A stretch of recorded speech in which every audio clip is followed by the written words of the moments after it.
Hello बच्चा party. तो कैसे हैं आप लोग। अब हम लोग केस स्टडी स्टार्ट कर रहे हैं और वो भी चैप्टर नंबर 1 की। जितनी इंपॉर्टेंट केस स्टडीज है पूरे बुक में, उन सारी केस स्टडीज को एक एक करके इस प्लेलिस्ट में डालने वाला हूं। आप केस स्टडीज देख लीजिएगा। आपके बोर्ड की बेस्ट प्रिपरेशन इस चैनल पे डेफिनेटली होने वाली है। और इसके नोट्स अगर आपको चाहिए तो आप ऐप आरपी फिजिक्स डाउनलोड कीजिए। वहां पे आपको सारे नोट्स, सारे प्रैक्टिस पेपर्स, सब चीजें मिलने वाली। तो चलो यार केस स्टडी को स्टार्ट करते हैं। मैं हूं आपका राकेश पांडे और स्वागत करता हूं अपने प्यारे से चैनल आरपी फिजिक्स में। मेरे बच्चे, केस स्टडी में सबसे पहले इलेक्ट्रिक चार्ज एंड फील्ड से जो सबसे पहला केस स्टडी लिया है वो मैंने कूलम्ब्स बेस्ड लिया है। अब कूलम्ब्स लॉ क्या है, एक छोटा सा पॉइंट डिस्कस कर लेता हूं, उसके बाद आपके क्वेश्चंस के आंसर बहुत इजीली आपको समझ में आने लगेंगे। तो मेरे बच्चे, अगर हम कूलम्ब्स लॉ की बात करें तो कूलम्ब्स लॉ में देखिए ध्यान से क्या हुआ। कूलम्ब्स लॉ में मेरे बच्चे हमारे पास दो चार्जेस होते हैं, एक प्लस और एक माइनस। व्हाटएवर, दोनों माइनस या दोनों प्लस, कोई फर्क नहीं पड़ता। कूलम्ब्स का कहना है कि अगर हमें दो चार्जेस के बीच का फोर्स फाइंड आउट करना है तो हम इजीली दो चार्जेस के बीच का फोर्स फाइंड आउट कर सकते हैं। और वो भी कैसे, अगर दोनों चार्ज के बीच का डिस्टेंस r है और दोनों चार्जेस का मैग्नीट्यूड आपको गिवन है, तो फॉर्मूला है कूलम्ब्स लॉ का, F directly proportional to product of the charges and inversely proportional to the square of distance between them. ये मैं थोड़ा सा बेसिक्स बता दे रहा हूं कि अगर इसके बिहाफ पर कोई और भी क्वेश्चंस पूछे जाए वो भी आपसे इजीली हो जाएंगे। तो मेरा बेटा F is equal to K Q1 Q2 by R square, ये है हमारा कूलम्ब्स का फोर्स वाला फॉर्मूला। यहां पे K कूलम्ब्स कांस्टेंट होता है 1/4 पाई एप्सिलॉन नॉट, जिसकी वैल्यू होती है 9 × 10⁹। तो एक एक करके जैसे जैसे जैसे जैसे क्वेश्चंस आते जाएंगे मैं आपको इस तरीके से एक्सप्लेन करूंगा जिससे कि और भी अगर आपके पास क्वेश्चंस आए इसके बिहाफ पर तो आप इजीली सॉल्व कर पाए। तो चलिए अब मैं आपके सामने पहला क्वेश्चन लेकर आता हूं। तो पहला क्वेश्चन कुछ इस तरीके से, वीडियो को पॉज करो, पहले आप खुद सोचो कि इसका आंसर क्या होगा। Identify the wrong statement in the following. Coulomb's law correctly describe the electric force that. हमें इन चार ऑप्शंस में से एक रॉन्ग स्टेटमेंट को ढूंढना है कि रॉन्ग स्टेटमेंट क्या है। हम चारों पॉइंट्स को जरा एक एक करके देखते हैं। कूलम्ब्स फोर्स की वजह से बाइंड इलेक्ट्रॉन बाइंड होते हैं of an atom to its nucleus.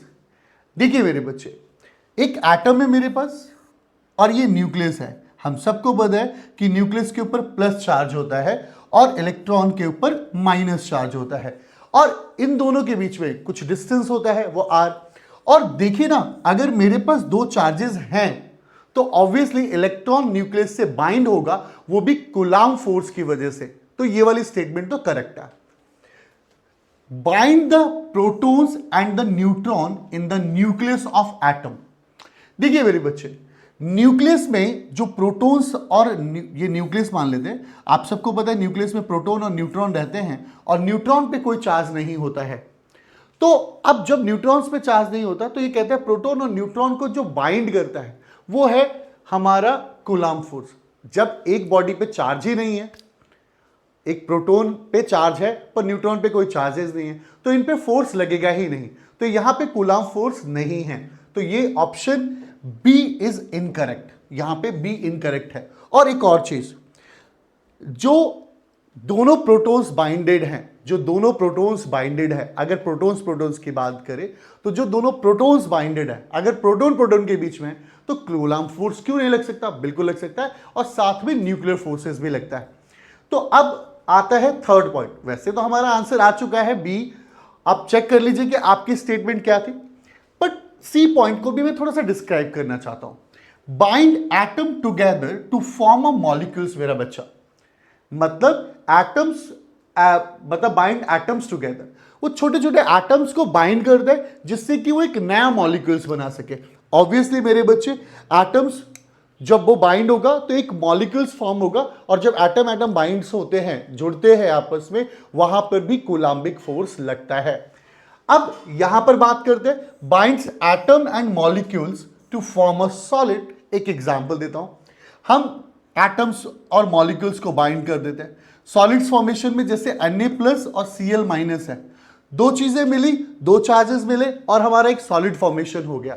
तो यहां पर फर्स्ट, सेकंड, फर्स्ट, थर्ड और फोर्थ ये तो करेक्ट ऑप्शंस थे, बट आपका बी रॉन्ग स्टेटमेंट है। तो हमसे रॉन्ग स्टेटमेंट पूछा है तो हमारा B is the correct answer. Hope so clear है। अगर कोई डाउट है तो प्लीज आप कमेंट कर सकते हैं। अब यहां पर क्या है, क्वेश्चन देता है दो चार्जेस है मेरे बच्चे, आप इस क्वेश्चन को भी वीडियो पॉज करके देखेंगे और लिखेंगे। दो चार्जेस है हमारे पास और दो चार्जेस, एक की वैल्यू है 3 × 10⁻⁻5 कूलम और दूसरे की है 5 × 10⁻4 कूलम। मेरे बच्चे चलो सॉल्यूशन पे भी आते हैं। तो हमने देखा यार Q1 गिवन है 3 × 10⁻⁻5 कूलम और Q2 गिवन है 5 × 10⁻4 कूलम।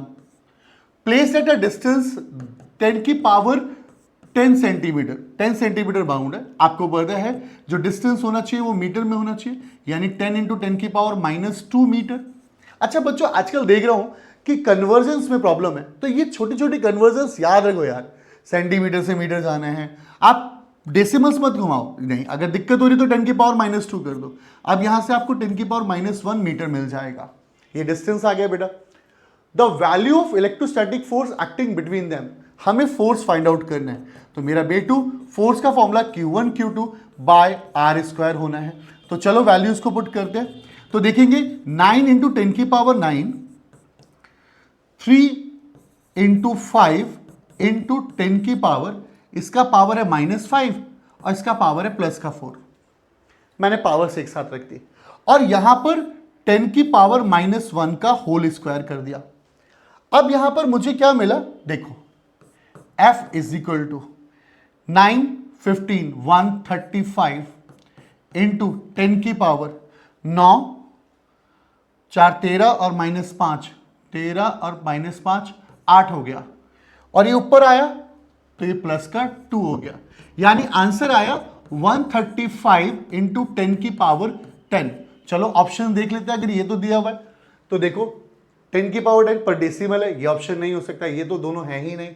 ये देखो जो साइंटिफिक फॉर्म में लिखेंगे मेरे बच्चे, तो हम देखो क्या करेंगे, 0.5 ले आएंगे हम लोग, यहां पे 0.5 आएगा हमारा और इंटू 10⁻10 न्यूटन, सॉरी 10⁻11, क्योंकि जब एक डेसिमल इधर आएगा तो पावर ऐड हो जाती है।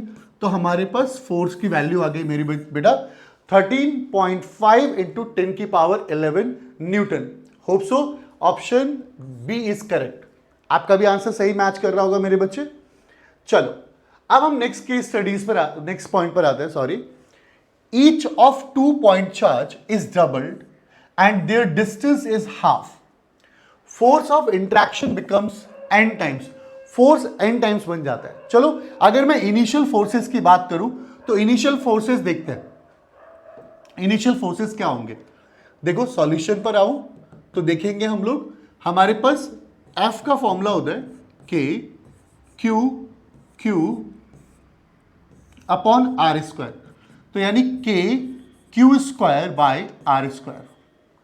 अब हमारे पास यहां पे चार्ज को डबल कर दिया गया, यानी चार्ज डबल करने का मतलब है अगर आप इसे Q' ले लूं तो ये ट्वाइस ऑफ 2Q हो गया है, यानी दोनों चार्जेस जो है हमारे 2Q हो गए हैं। 2 Q' ले लेता हूं। तो अब हम नया फोर्स निकालते हैं, F' K 2Q और 2Q। अच्छा डिस्टेंस क्या किया गया बेटा, देखो जरा, डिस्टेंस को हाफ कर दिया गया है, यानी R' जो है वो पहले वाले डिस्टेंस से हाफ है। तो पहले वाले डिस्टेंस से हाफ है तो R/2 का होल स्क्वायर कर दूंगा मेरे बच्चा। चलो चेक करो, F' की वैल्यू क्या आएगी हमारे पास, 4KQ² अपॉन में R²/4। अब अगर आप इस 4 को ऊपर लेके जाओगे तो हमारे पास आएगा 16KQ² अपॉन में R²। तो you will get that answer क्या बेटा, KQ²। अब KQ² को अगर कंपेयर करोगे तो पहला वाला फोर्स आ गया, तो यानी F' जो आया मेरे पास वो क्या आया, 16 ऑफ F, यानी F' जो आया मेरा 16 ऑफ F आया, यानी 16 टाइम्स बढ़ गया। चेक करो ऑप्शन डी इज करेक्ट। आप लोगों का क्या आंसर था कमेंट करके बताओ, ठीक है। अब हमारे पास सेकेंड केस स्टडी, यहां कूलाम्स लॉ की केस स्टडी खत्म होती है। अब हम सेकेंड केस स्टडीज की तरफ आते हैं, यानी हम पैरा 2 पे डिस्कस कर रहे हैं। तो देखो पैरा 2 की जो केस स्टडी है वो इलेक्ट्रिक फील्ड बेस्ड है। इलेक्ट्रिक फील्ड क्या होता है, अगर एक चार्ज है, एक चार्ज के चारों तरफ का एरिया, एक चार्ज के चारों तरफ का एरिया जहां हम दूसरा चार्ज लेकर आए तो जो इलेक्ट्रोस्टैटिक फोर्स फील करता है उसी फील्ड को हम लोग, उसी स्पेस को हम लोग इलेक्ट्रिक फील्ड कहते हैं। जैसे एग्जांपल, अगर मेरे पास एक चार्ज है Q, इसके चारों तरफ का एरिया जहां मैं एक दूसरा फोर्स चार्ज लेकर आ जाऊं, यानी Q0 लेकर आऊं, तो ये फोर्स ऑफ अट्रैक्शन फील करे या फोर्स ऑफ रिपल्शन फील करे, उस रीजन को, उस स्पेस को मैंने नाम दिया इलेक्ट्रिक फील्ड। ये स्पेस हमारा इलेक्ट्रिक फील्ड होने वाला है। अब इसी के बिहाफ पे कुछ क्वेश्चंस पूछने जाने वाले हैं। अब क्वेश्चन है व्हाट विल बी द, अच्छा फॉर्मूला भी लिख देता हूं आपके लिए। इलेक्ट्रिक फील्ड का फॉर्मूला F/Q0 भी होता है और E = KQ/R² भी होता है। इसकी यूनिट न्यूटन पर कूलाम होती है। चलिए क्वेश्चन है what will be the value of the electric field eight the centre of electric dipole. अब मेरा बच्चा यहां पर डायपोल का कॉन्सेप्ट भी पूछ रहा है, इलेक्ट्रिक डायपोल। तो इलेक्ट्रिक डायपोल क्या है इसको भी समझ लेते हैं थोड़ा सा। इलेक्ट्रिक डायपोल क्या होता है? इलेक्ट्रिक डायपोल का फॉर्म है मेरे बच्चे, अगर हमारे पास दो चार्जेस हैं, वो भी equal and opposite charge, separated with a small distance.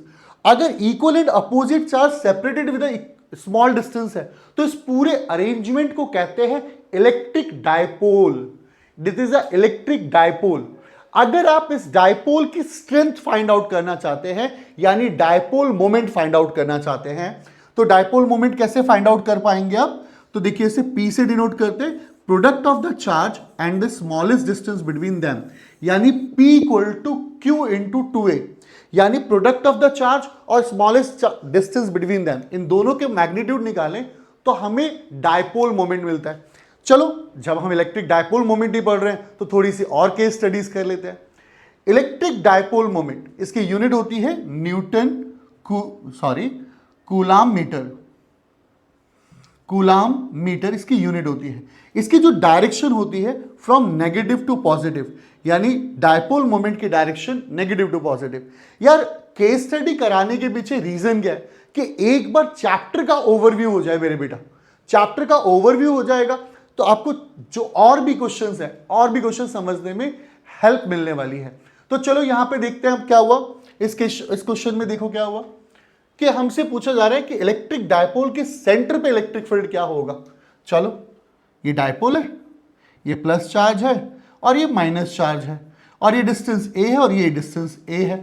तो हमने क्या पूछने की कोशिश की कि इस पॉइंट O पर इलेक्ट्रिक फील्ड क्या होने वाला है, इस पॉइंट O पर इलेक्ट्रिक फील्ड क्या होने वाला है। यार एक क्वेश्चन और जनरेट हो रहा है, यहाँ पे एक कॉन्सेप्ट और जनरेट हो रहा है। पांडे सर ने अभी अभी बता दिया कि इलेक्ट्रिक फील्ड क्या होता है, इलेक्ट्रिक फील्ड का फॉर्मूला क्या होता है, डायपोल क्या होता है, डायपोल मोमेंट क्या होता है। शॉर्ट टर्म रिवाइज हो गया यार, शॉर्टली रिवाइज हो गया। तो यहां पर अभी क्या पूछ रहा है, इलेक्ट्रिक फील्ड की डायरेक्शन भी पता करते हैं। चलो जब पॉजिटिव चार्ज की वजह से इलेक्ट्रिक फील्ड निकालते हैं हम लोग तो वो आउटवर्ड होता है। तो यानी अगर मैं पॉजिटिव की वजह से इलेक्ट्रिक फील्ड देख रहा हूं तो वो इस साइड जाएगा, और नेगेटिव की वजह से देख रहा हूं तो इनवर्ड आएगा, वो भी इसी साइड जाएगा। यार मैग्नीट्यूड ऑफ चार्ज सेम है तो इसकी जरा वैल्यू निकाल लो, तो आंसर आएगा KQ/A²।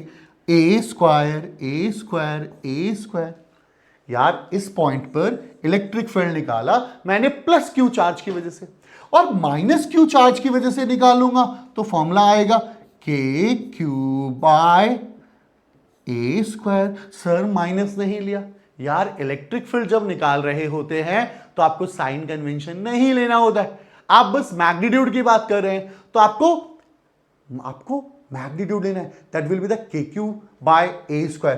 यार इसकी भी वैल्यू यही है, इसकी वैल्यू भी यही है, और दोनों सेम डायरेक्शन में है तो दोनों ऐड हो जाएंगे। तो टोटल इलेक्ट्रिक फील्ड क्या आया, 2KQ अपॉन में ए स्क्वायर, यानी इलेक्ट्रिक फील्ड क्या हो गया, डबल हो गया। तो चलो देखते हैं ऑप्शन। 0 नहीं होगा। मोस्ट ऑफ द, अभी लाइव सेशन लिया था मैंने, तो मोस्ट ऑफ द लोगों ने आंसर 0 दे दिया था। उन्हें लगा था एक इधर जाएगा पॉजिटिव और नेगेटिव एक दूसरे को कैंसिल कर देगा ना। Equal to the electric field due to one charge at the centre, नहीं, सिंगल नहीं होगा। Equal to the electric field due to one charge, one charge की वजह से इलेक्ट्रिक फील्ड तो के क्यू बाई ए स्क्वायर है, वो तो आंसर आया ही नहीं है। Twice the electric field due to one charge, बिल्कुल ट्वाइस आया है, यानी डबल हो गया इलेक्ट्रिक फील्ड। होप सो यहां तक क्लियर हो गया होगा मेरे बच्चे। चलो नेक्स्ट क्वेश्चन की तरफ लेके चलता हूं। Wow, if R is the distance of a point from the centre of a short dipole, फिर अगेन शॉर्ट डायपोल, जो कॉन्सेप्ट अभी मैंने डायपोल का बताया सेम कॉन्सेप्ट है यार, short dipole. Then the electric field intensity due to the short dipole remains proportional to, यहां पर एक क्वेश्चन जनरेट होता है।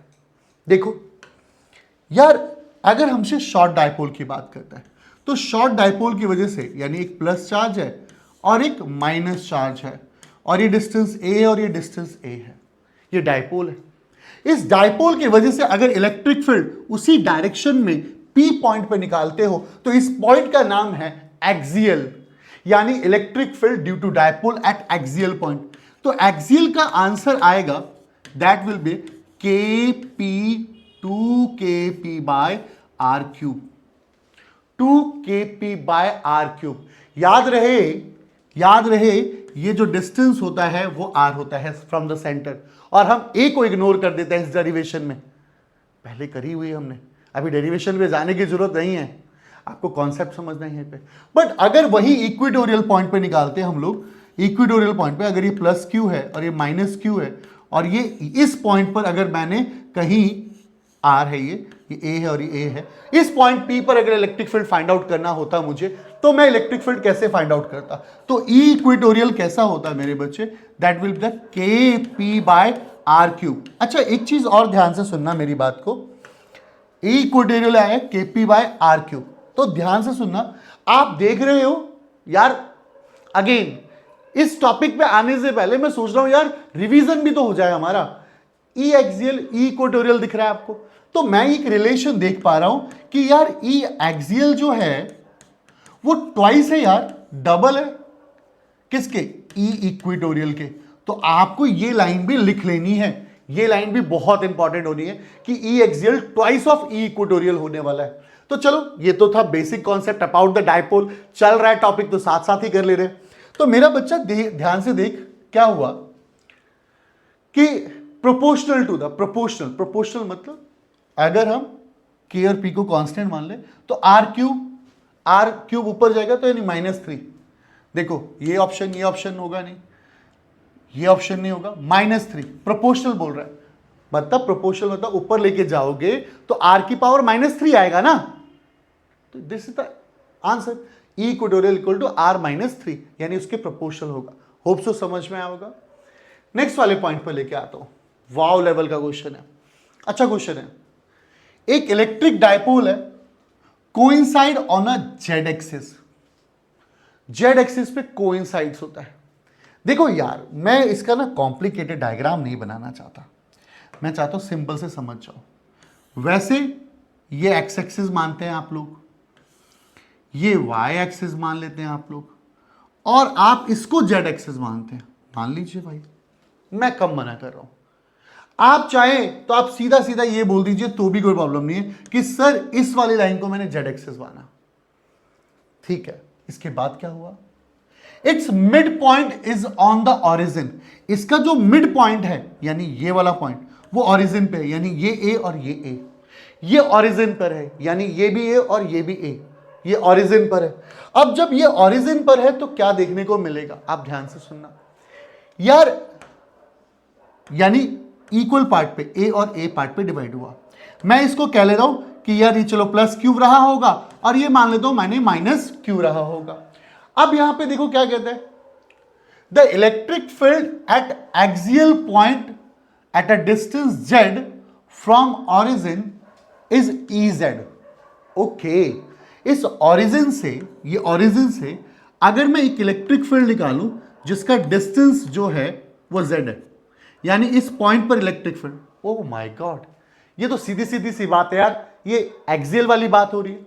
तो एक्सियल वाली बात हो रही है तो E क्या आएगा, E की वैल्यू क्या आएगी z पर, E z की वैल्यू क्या आएगी 2kp अपॉन z की पावर 3।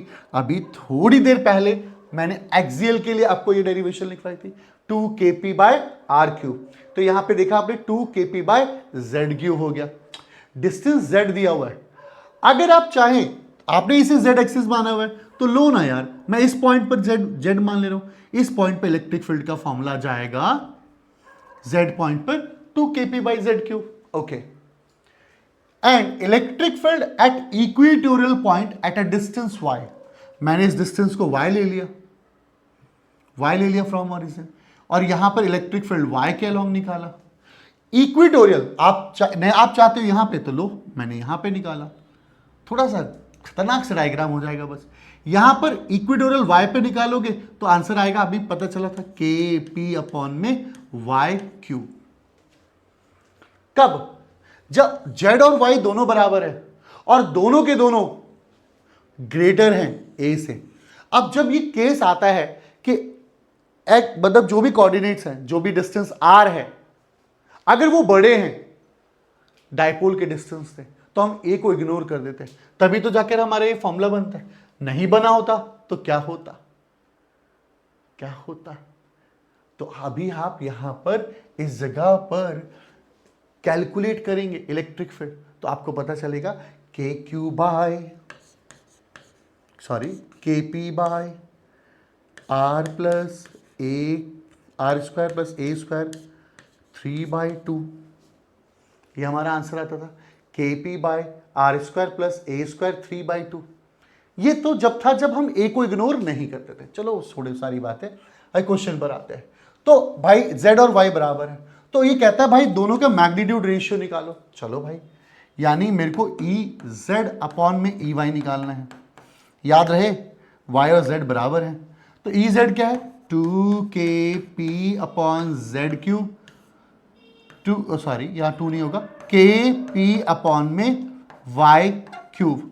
और आपको बता दो for your kind information, y और ये बराबर है, kp से kp कट गया तो इन दोनों का रेशियो 2 के बराबर आया।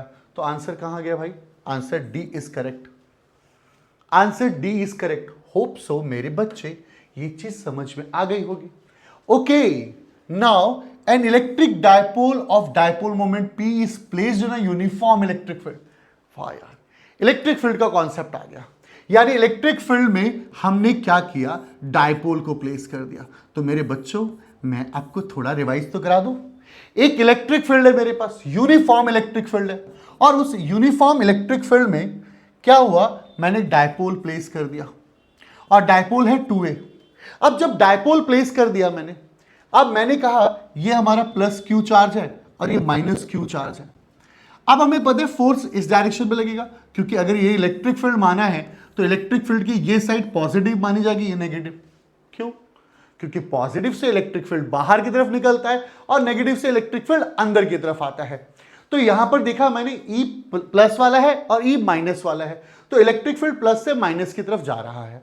अब जब इलेक्ट्रिक फील्ड प्लस से माइनस की तरफ जा रहा है तो आप देखो ना, ये इधर अट्रैक्ट होगा और ये इधर अट्रैक्ट होगा, प्लस है माइनस की तरफ, माइनस से प्लस, और यहां पे टॉर्क एक्सपीरियंस होगा। और ये कैसे करेगा, ऐसे करेगा, ये ऐसे घूमेगा, यानी ये ऐसे घूमेगा, टॉर्क एक्सपीरियंस करेगा। तो ये टॉर्क वाली डेरिवेशन तो हमने की हुई है।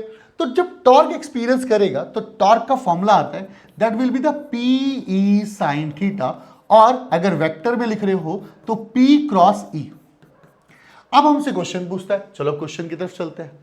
क्वेश्चन ने पूछा मैक्सिमम टॉर्क कहां होगा।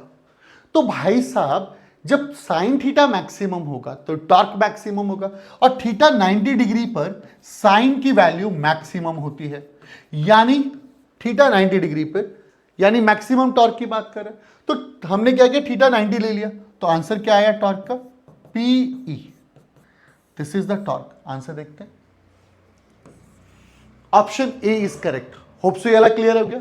अब आगे देखो अगला क्वेश्चन क्या कहता है। अगला क्वेश्चन, वाह यार मजेदार सा क्वेश्चन है। अगला क्वेश्चन भी बड़ा प्यारा सा है। आप पहले क्वेश्चन देख लो, सोच लो और डिस्कस करो। सोचो और मैं देखो बताता हूं। The frequency of oscillation of electric dipole having a dipole moment P, यहां पर डायपोल मोमेंट P है एंड रोटेशनल इनर्शिया I है, oscillating in a uniform electric field. Uniform electric field में ऐसे करके ऐसे करके ऐसे करके ऑसिलेट कर रहा है। अब ऑसिलेट कर रहा है तो आप मुझे बताइए कि क्या होगी इसकी फ्रीक्वेंसी ऑसिलेटिंग। यार ये तो चैप्टर 7 रोटेशनल मोशन, यार यही तो फिजिक्स का कॉन्सेप्ट है यार। यही तो चीजें बहुत बेटर होती है, क्योंकि ये क्या करता है, ये करता है दोनों कॉन्सेप्ट को मिला दिया यहां पे मेरे बच्चे। ठीक है, चलिए यार इस पे देख लेते हैं, क्लियरिटी आ रही है बिल्कुल।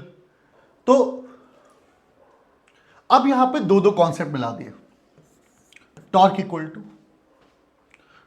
टू क्या फॉर्मूला होता है, P इंटू ई टॉर्क, और टॉर्क का एक और फॉर्मूला होता है that will be the I omega square. Chapter 7 में आपने पढ़ा है torque equal to I omega square. ये भी टॉर्क है और ये भी टॉर्क। ये इक्वेशन नंबर 1 है और ये इक्वेशन नंबर 2 है। अगर इक्वेशन 1 और 2 है तो आप देखिए टॉर्क है, तो P equal to I omega square, P equal to I omega square. Frequency निकालनी है, omega square equal to P E by I, omega equal to under root P E by आई।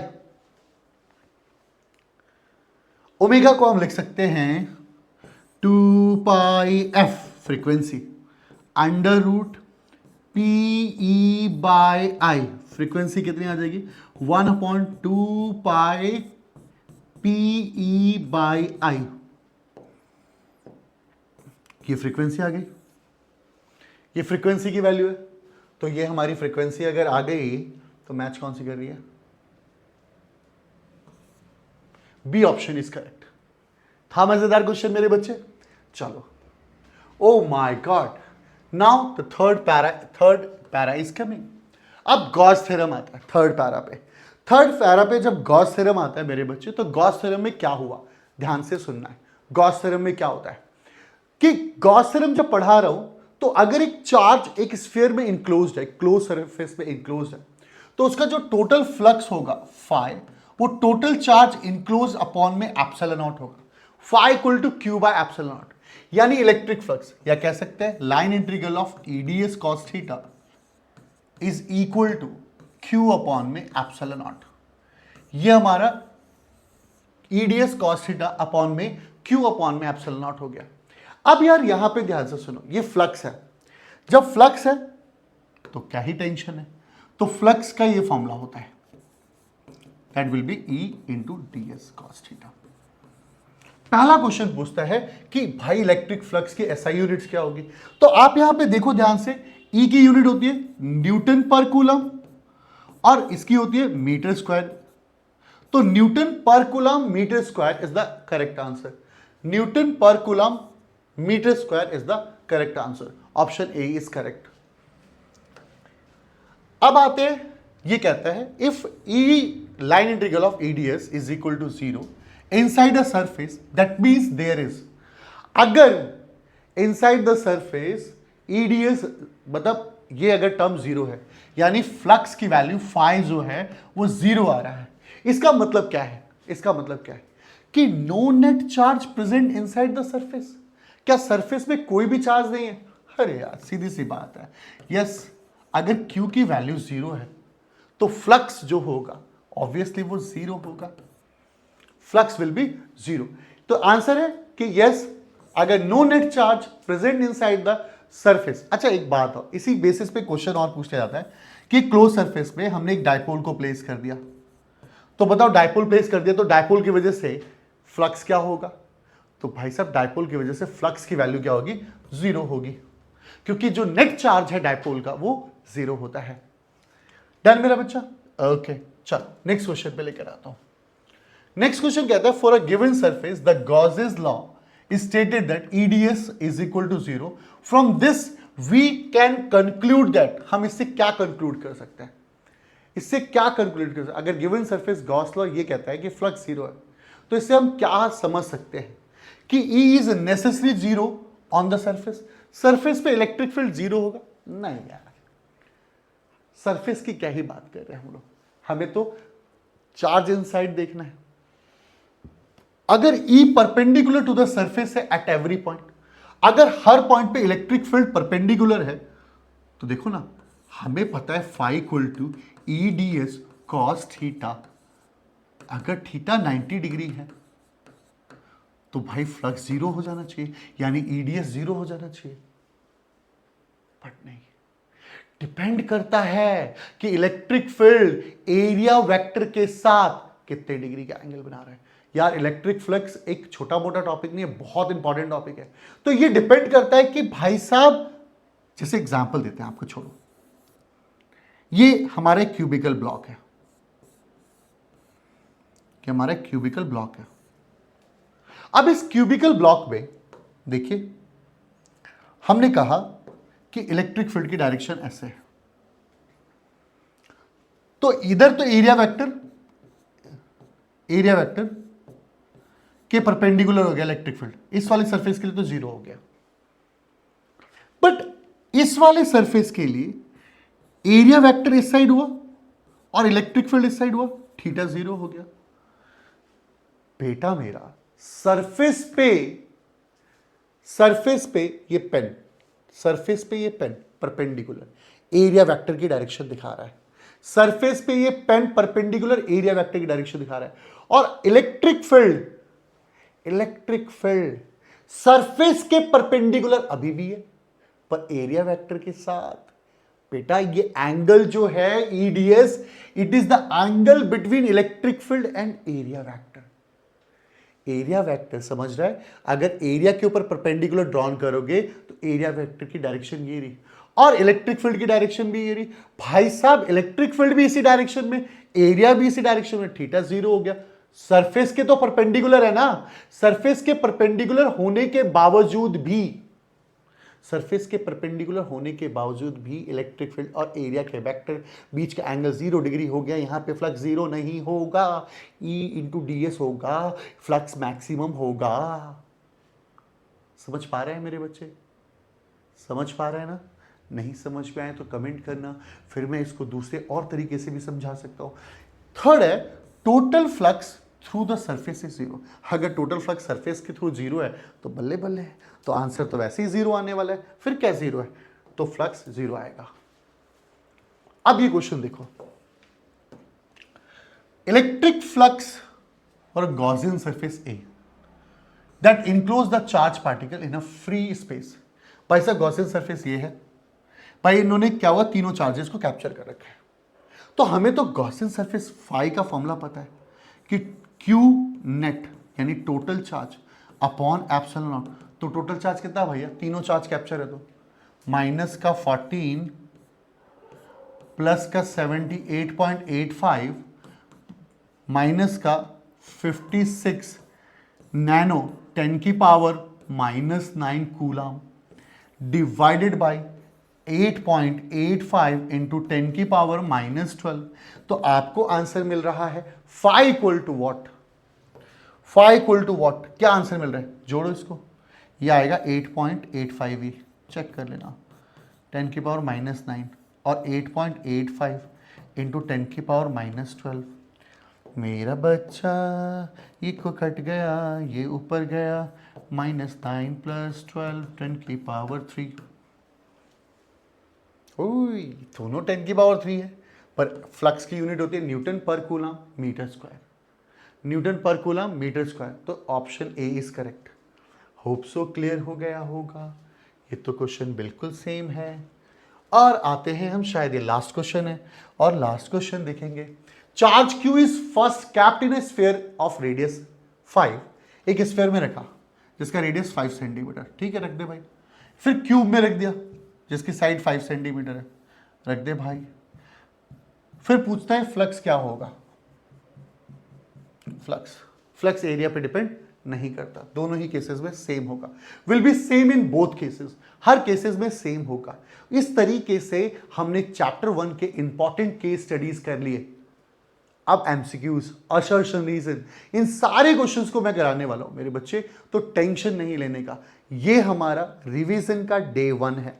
अब रिवीजन डे 2 में प्यारे प्यारे assertion, reason जो आपकी band बजाते हैं ना, उन सबको भी क्वेश्चन कॉन्सेप्ट तरीके से करते हैं। वेट ओवर नहीं होना, मस्त तरीके से करेंगे और होप सो आपको ये पूरी तरीके से समझ में आएगा। मिलते हैं नेक्स्ट वीडियो में, आप सभी को राधे राधे।